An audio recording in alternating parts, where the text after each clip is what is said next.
J'ai pas eu une enfance heureuse. J'ai perdu mon père très tôt. Nous étions 4 dans la famille. Donc maman, elle travaillait pour notre survie. J'ai dit finalement, je dois réussir dans la vie. Je dois travailler, je dois être quelqu'un, je dois aider aussi les autres. Nous sommes en partenariat avec HCR, donc nous utilisons les mêmes locaux et nous avons le même laboratoire, la même pharmacie qui est équipée par le centre de santé et équipée aussi par HCR. Nous avons les réfugiés ici que nous prenons en charge, qui accouchent aussi ici avec la population locale. Le médicament et tout, c'est gratuit ici.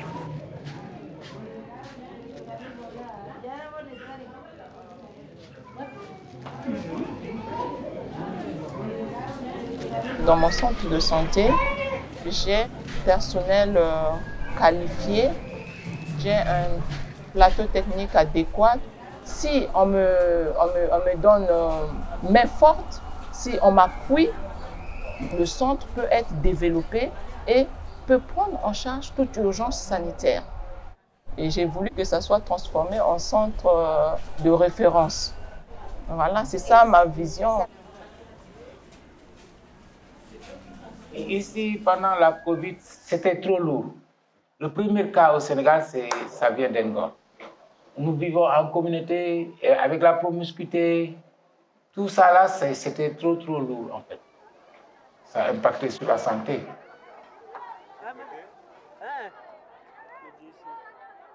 La Covid-19 n'est pas seulement un problème de santé. Toute la vie des populations est touchée. La coordination des différents acteurs est très importante quand il y a une crise aiguë. Dès le début de la pandémie de Covid-19, le président de la République s'est engagé et il s'est adressé à sa population à plusieurs reprises. Et tous les autres échelons ont suivi jusqu'au niveau communautaire. Donc tu as vu un peu. Ça, c'est la calebasse. Là, si tu vas dans la recherche, les bienfaits de la calebasse, tu vas voir que ça donne beaucoup de richesses, beaucoup. Chaque communauté a des connaissanses. Si on te choisit, c'est parce qu'on a vu en toi des valeurs qu'on a cultivées autour de toi.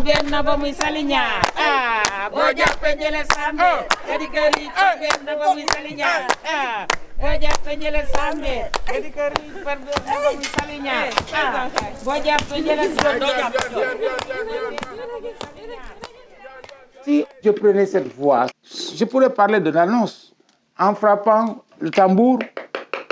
Là, j'ai l'annonce, je peux le faire avec ça.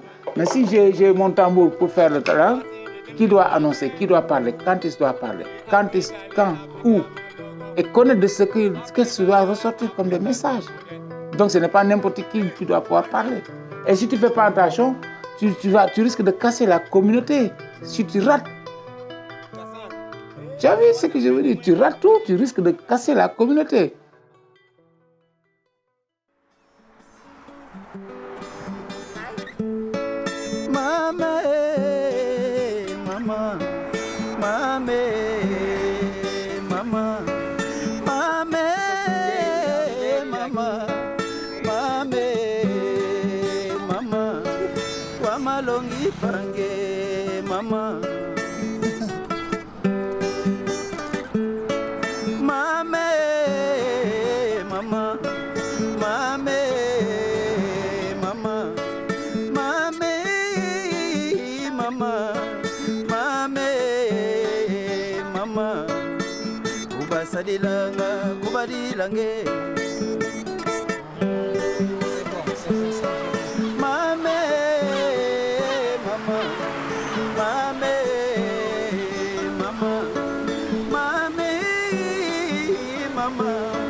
In Guinea, In our traditions, when someone passed away, there is usually an old person in the village who used to clean the body.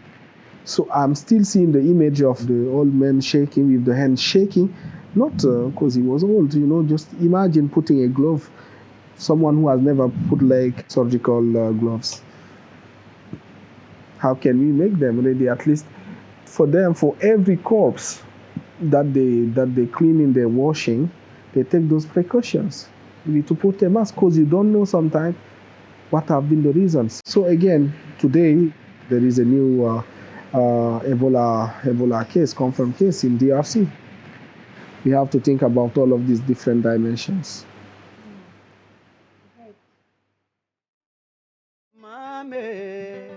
Mama, kubasadilanga, kubadilange,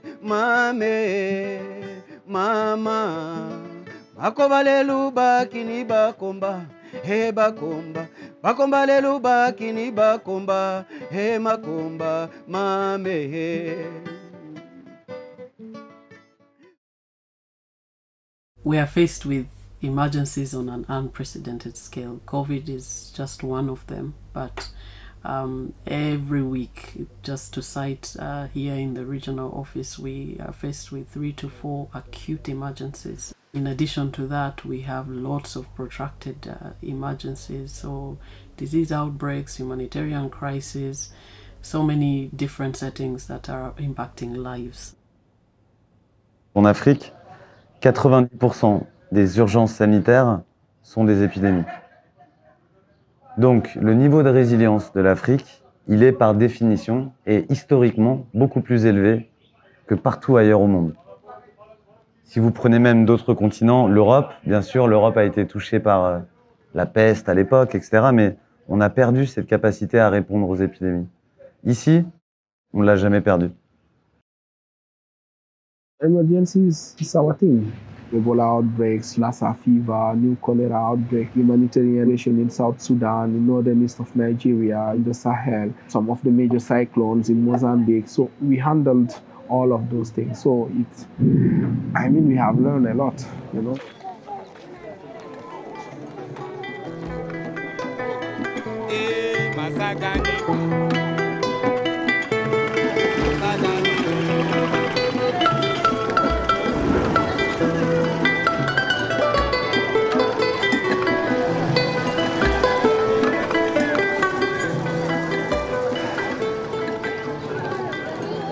Aujourd'hui, il y a beaucoup de gens qui parlent de l'engagement communautaire. Il faut que les gens comprennent quel est l'engagement, quelle est la définition de l'engagement communautaire.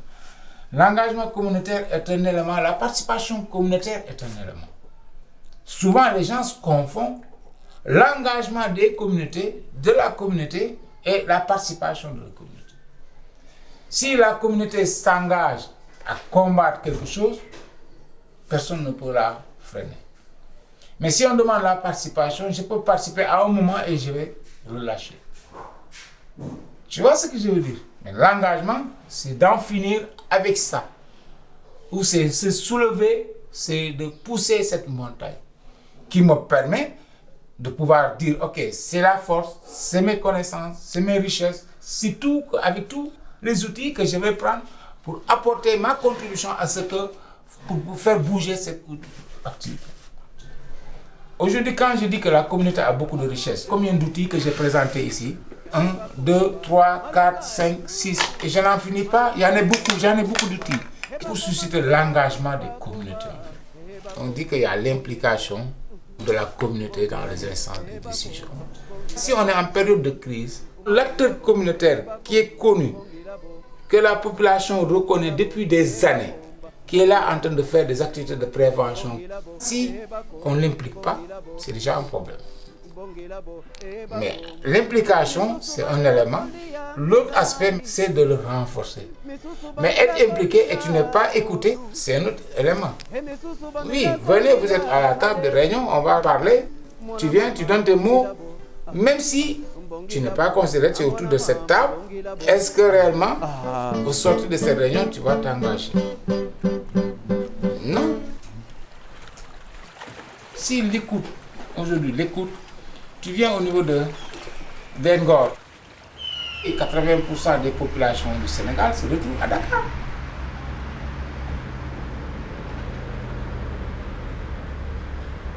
Tu as vu les ruelles comment c'est exiguë, la promiscuité et tout ce qui... Maintenant, si tu veux me demander à respecter ces mesures barrières dans cette ruelle,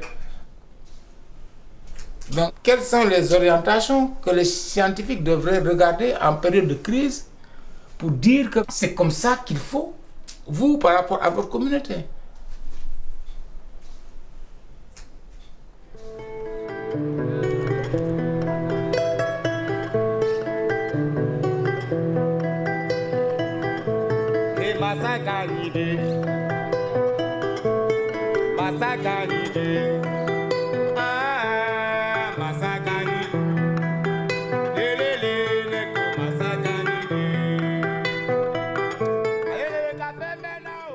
The community are the essential actor in stopping an emergency. There's so much that we do in science is useless unless communities own the intervention. If you combine the knowledge that the community has and the power it has with science, then you've got something really remarkable. On ne peut plus faire les choses comme on faisait. You can't talk down to people anymore because you are talking about them, about their health. On peut plus faire le bonheur des gens sans eux, en fait. And in the end of the day, pandemics, epidemics, and emergencies begin and end in communities. And what we perceive as the most important thing in the response is not necessarily what a community perceives as the most important thing in their existence. And unless you're prepared to meet the community halfway and understand that to find solutions doesn't always mean only finding a solution to my problem. I've got to engage and see if we can find solutions to broader issues the community are facing. So it's that dialogue, it's that engagement in which you find a more sustainable way to implement what you think is needed from a public health perspective. So that co-ownership of the problem, first of all, and that co-design of the solution. And there's no one better than community workers, community activists, community leaders to tell you how to get something done. People were asking, it's the first time they're seeing, these people on the ground. How can we make this system working? At least to have key focal points in the communities. Who can tell us what communities think? What are their needs? When I say us, it's WHO, MOH, all other stakeholders. Mobilizing these guys, having them with us, it's critical. We can really trigger something, which can be a kind of, game changer. Game changer in terms of public health.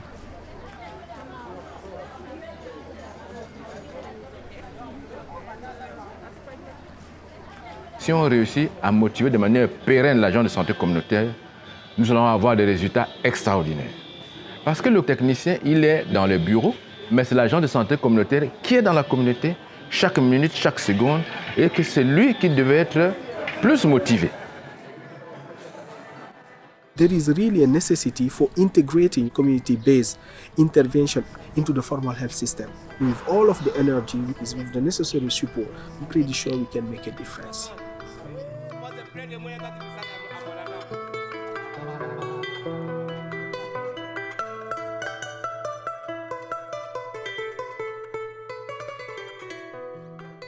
La communauté est primordiale. La communauté est centrale. Les choses doivent partir de la base de la communauté pour venir à bout de cette pandémie. Les choses doivent partir du bas. Tu vois, avant la médecine moderne, c'est des outils qui étaient là.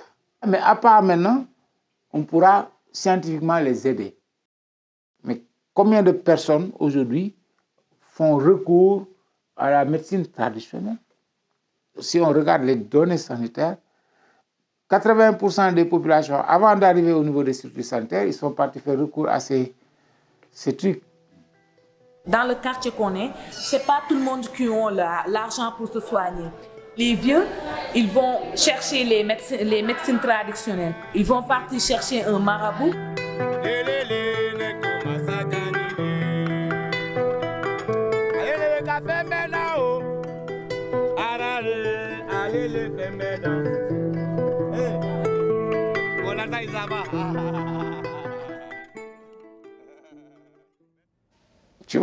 comment aller les attendre au niveau de leurs croyances. Si le médecine traditionnelle n'est pas impliqué, n'est pas écouté, tu vois?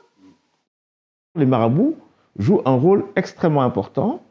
Ils sont très écoutés et leur avis est fondamental. Donc, ce qui manque, c'est souvent le dialogue pour leur exposer la situation et recueillir de leur avis. Mais si on ne les associe pas dans ce qui est fait et ce qui va être fait, ils vont être plutôt en position où ils vont être spectateurs et les gens ne vont pas suivre.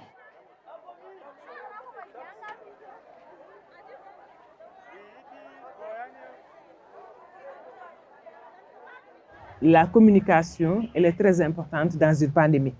Par rapport à la pandémie de la Covid-19, en tout cas au début, les journalistes n'ont pas été associés. Les journalistes n'ont pas été au devant de la scène parce que nous avons été, comme tout le monde, surpris par cette pandémie.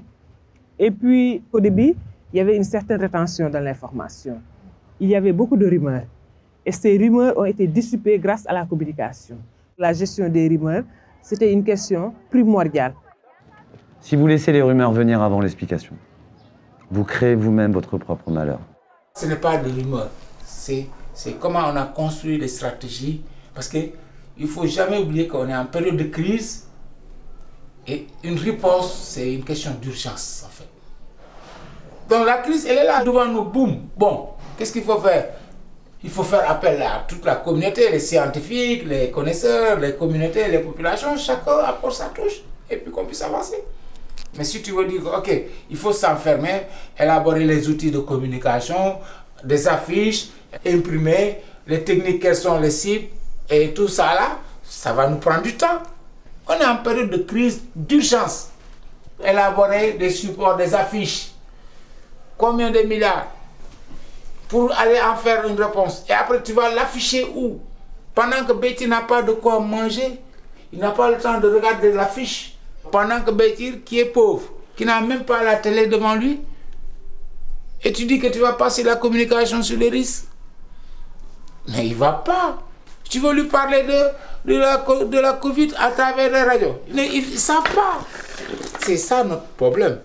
Quels sont les canaux qu'on doit pouvoir utiliser pour réellement aider la communauté? Parce qu'une fois qu'elle comprend, elle a des outils, elle a des supports, elle a une richesse. Avec quoi il pourrait...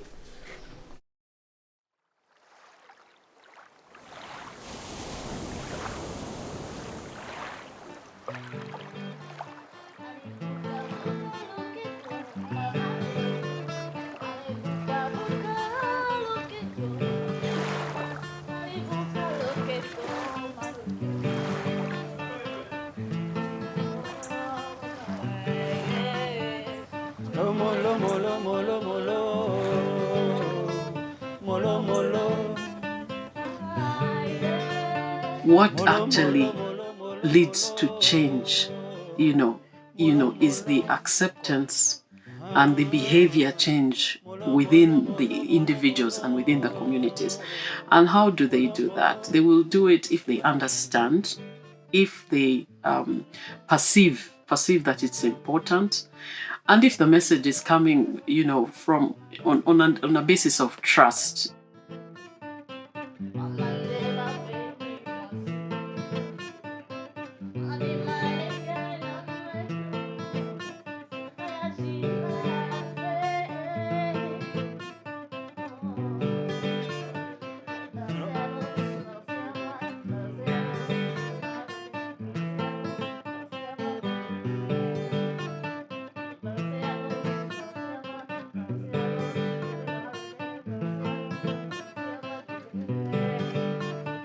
Molo, molo, molo, molo, molo.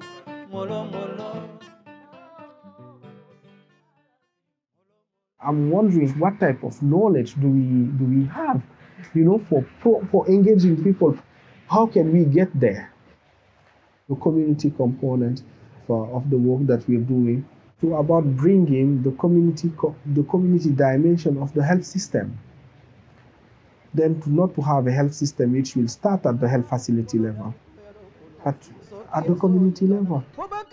zoloko na bomwana na ngai mawa soki olingi mobali ya monoko na yo te o vandisa mobali na yo otuna ye bilei prefere ya mboka na bango ezalaka nini po mokolo babokilo bakoya kotala yo ozala na difikulté te ya kolambela bango mama ebele bayina na babokilo bayeba source te o yo kutu olinga pondu bokilo alinga madesu olingo olambela ye pondu zwa papa ya mobali na yo lokola papa na yo zwa mama ya mobali na yo lokola mama na yo kamata bandeko ya fami ya mobali lokola bafami na yo po mokolo mobali akokufa babotola te biloko ya ye lisolo ya butu tuna garde moto alalaka libanda. Nous pouvons vraiment faire la différence en investissant dans nos communautés. Maintenant, pourquoi dans les communautés? Avec les changements climatiques, il y a changement aussi au niveau des agents pathogènes. Donc, la plupart des maladies nouvelles qui sont là, c'est des maladies qui sont liées avec les animaux. Ça commence dans les communautés. Une fois que nous mettons ensemble les efforts de la santé humaine, de la santé animale, des gens de l'environnement, nous pouvons avoir un très bon résultat et cette approche pourra nous aider à répondre rapidement aux futures épidémies ou pandémies. L'approche One Health, c'est le futur. L'approche One Health, qui consiste à mettre le lien entre la santé animale, la santé humaine et l'environnement. C'est aussi de la collaboration entre techniciens, des acteurs communautaires qui travaillent dans le monde de l'élevage, dans une communauté de pêcheurs, une communauté d'éleveurs, et détectent si chez les êtres humains, il n'y a pas eu un risque de transmission.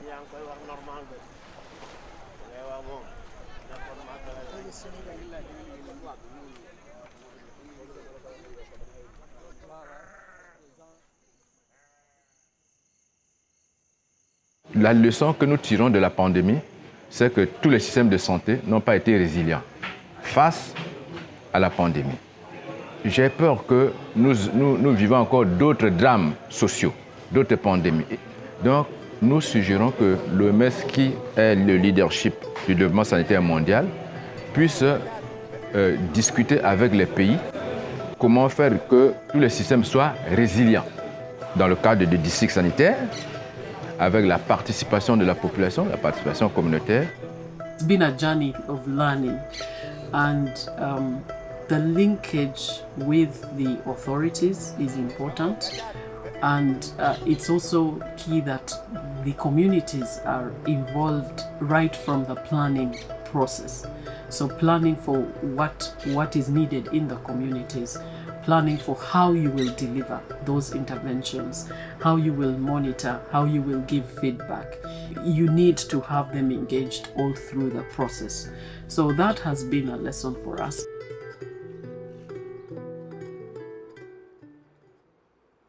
Je vous remercie beaucoup, mais vous avez écouté aussi le cri de mon cœur. Vous n'allez pas m'oublier. Boja penjele geyen, gadi kari pergem nama misali nyar. Boja penjele geyen. Jelo samber. Jelo samber.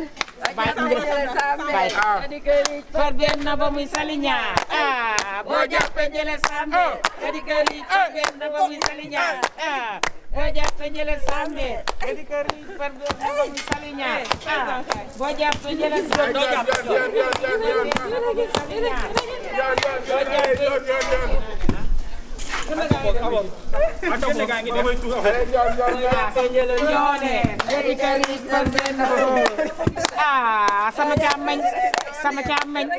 Sama camen.